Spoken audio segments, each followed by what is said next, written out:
بسم اللہ الرحمن الرحیم۔ آج کی بات قرآن پاک کی سورہ بقرہ اور آیت نمبر 124۔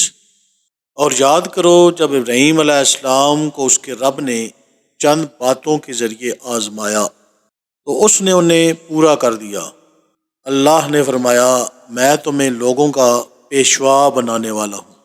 ابراہیم نے عرض کی اور میری اولاد میں سے بھی؟ فرمایا میرا عہد ظالموں کو نہیں پہنچتا۔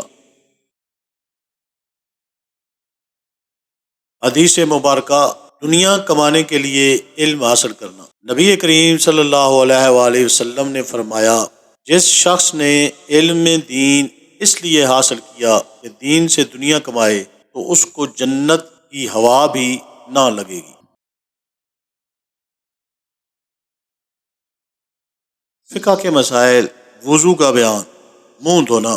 مسئلہ، مونچھوں یا ببوں یا بچی کے بال گھنے ہوں کہ کھال بالکل نہ دکھائی دے تو جلد کا دھونا فرض نہیں، بالوں کا دھونا فرض ہے، اور اگر ان جگہوں کے بال گھنے نہ ہوں تو جلد کا دھونا بھی فرض ہے۔ مسئلہ، اگر مونچھیں بڑھ کر لبوں کو چھپا لیں تو اگرچہ گھنی ہوں مونچھیں ہٹا کر لب کا دھونا فرض ہے۔ عرس اور تہوار، 30 مارچ 19 رمضان المبارک کے دن حضرت مادھو لال حسین باغن پورہ لاہور، حضرت عنایت شاہ ولی کمالیہ، حضرت میران پاک پتن۔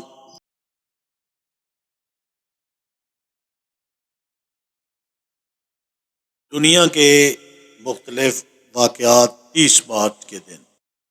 30 مارچ 1492 ملکہ ازبیلا اور بادشاہ فرڈینینڈ کے درمیان اسپین سے یہودیوں کو بے دخل کرنے کا معاہدہ ہوا۔ ملکہ ازبیلا کاسٹیل اور کنگ فرڈینینڈ اسپین نے بعد ازاں شادی کر لی۔ 30 مارچ 1814 نپولین کو شکست دے کر برطانوی اور اتحادی فوجیں پیرس میں داخل ہو گئیں۔